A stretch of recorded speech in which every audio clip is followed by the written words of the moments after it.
You're done, you just kind of... Taking care of his father has become much more challenging for Gary Philgate since the mobile home they share lost power 11 days ago. A generator is helping, but it's still making life difficult. For my father, he has Alzheimer's, so it's not like we could take him anywhere else because I'd have to chain him up because he would wander away and get lost. One neighbor is currently staying in a hotel, another is staying with friends, and a fourth neighbor is also finding a way to get through the extra hardship. All are seniors.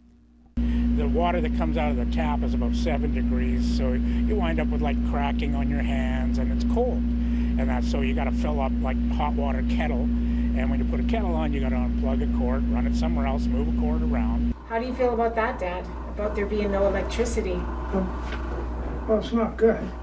I mean, I gotta have cold water all the time. The 4 units at the Charmin Mobile Home Park lost power after a fire heavily damaged a building that housed their power circuit January 10th. Nanaimo Fire Rescue says the cause was electrical, and they released the scene on the 13th. They had to bring in a restoration company, Balfour, to look at stuff and then they are dealing with their insurance to see whether or not they can go ahead.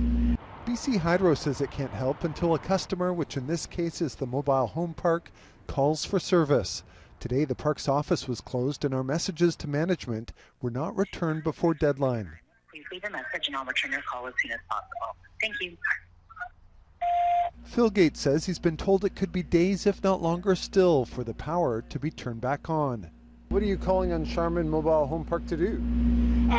Just even to get us temporary, just to do a bypass and stuff, get some temporary power to our furnace and water. He says management should also eliminate their pad fees for several months for the extra hardship they're having to endure.